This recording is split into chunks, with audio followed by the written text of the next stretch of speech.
Hello, this is Jolly Jamiu, and it's been a while since I put my face on here. But I think I'm going to do something a little more important, especially for fathers in Georgia. And I'm going to pretty much detail my entire process of getting joint custody, if not full custody, of my daughter. And let me first explain to you Georgia's law. A father in Georgia that's not married to the mother, who has never been married to the mother of anything like that, really doesn't have any legal rights to his child unless he fills out a form of legitimation. Legitimation is an extra piece of paper that you put on paper saying, okay, I acknowledge that this is my child. I acknowledge that I want a role in my child's life. I want to make decisions on behalf of my child's well being, so on and so forth. Basically, you're writing on paper that I'm not married to this woman, but this is my child, and I am going to be the father to this child.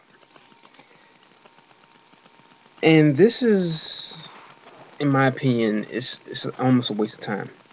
Since 2008, July 1st, 2008, they've changed the rule a little bit more. If you're in the hospital and the child is being born, then right then and there, somebody comes to your room, you do all the paperwork, and so on and so forth, and you can skip the process.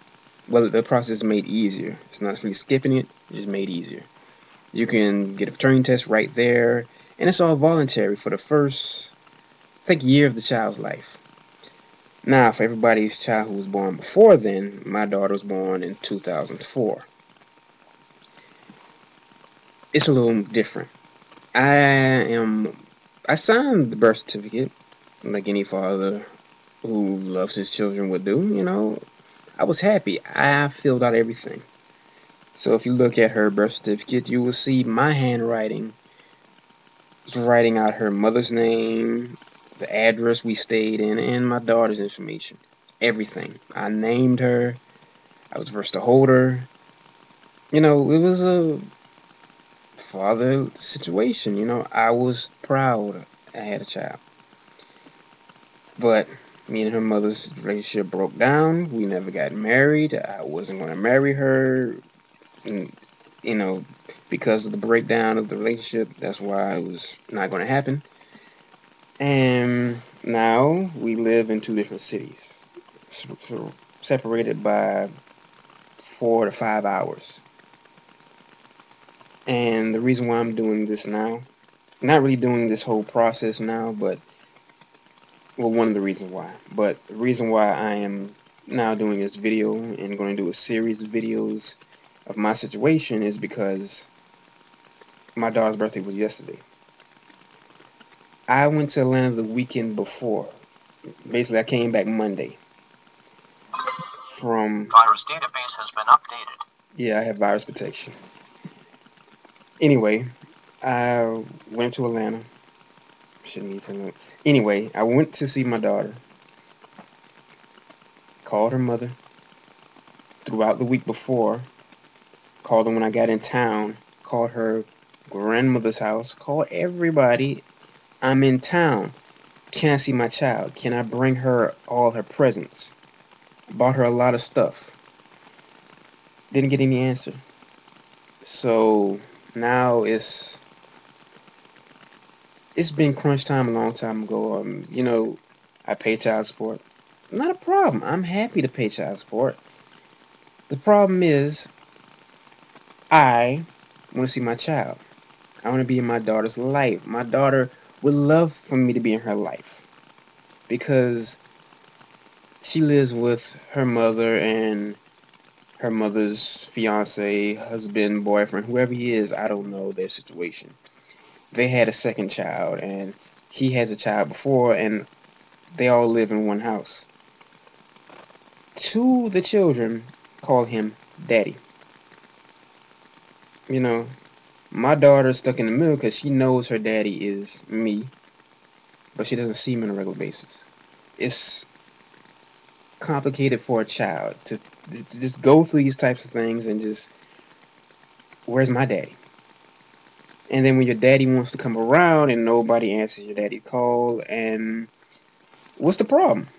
So children may grow up thinking that their father doesn't want them when the situation is the mother in that side of the family does not want to involve the father in the child's life, which is wrong. And the only way that it would make sense is if, let's say, the father or the other person involved, if it's a mother, gay couple, whatever the situation is, and there's, let's say, domestic violence or any type of abuse or drug use, something that would seem like, okay, this is in the best interest of the child to not allow this individual to see this child, to see, you know what I'm saying. There's no case of that with me. I've never used drugs. I've never been incarcerated. The most I've ever had to deal with was not even a speeding ticket. And that was several years ago before my daughter was born. So, explain to me, why is there, any problem with me seeing my daughter? But I'm gonna start giving you a rundown as soon as I learn. As I learn, I'm gonna spread the information on. So if you're watching my videos because you all in the New World Order and all sort of stuff, guess what? It's on the back burner because my child is more important to me than anything else in this world. My child is more important to me than the way the world sees black men in the world, than anything. That is my daughter. That is my flesh and blood. I want to let her know that I love her and I'm here for her. Once I have that in place, I will fight and I will protect her from anybody and anything that wants to harm her. In the meantime, I'm going to get my child. So, cutting it short, I still have some research to do, and I'll probably have another video in the next couple of days. First thing, legitimation. If you don't get it in the hospital right away, when you go to the child support office, a good thing to do for every man, you want to see a child, and your child is being snatched away from you, go to the child support office, fill out on yourself. You may think, oh, this is, whatever. It's a step to let them know that you want your child. It could be a situation in the future that you may get custody of your child. So I suggest get the child support papers put on yourself, or if she does it, be very, very helpful in getting that stuff done for your child. It's not like you wouldn't spoil your baby anyway. If I had to, I'd pay a lot more for my daughter. Get that done. There, they usually ask you if you want to do a paternity test right there. Even if you don't think you have any reason to doubt your child's paternity, do it anyway. That's on paper. That's written up. Legitimation is another thing. It's complicated. If you're in the state of Georgia, it may be different in different states. Who knows? As I learn, I will bring the information to you. This is Jolly Jimmy. All fathers, keep your heads up. Keep going. Be easy.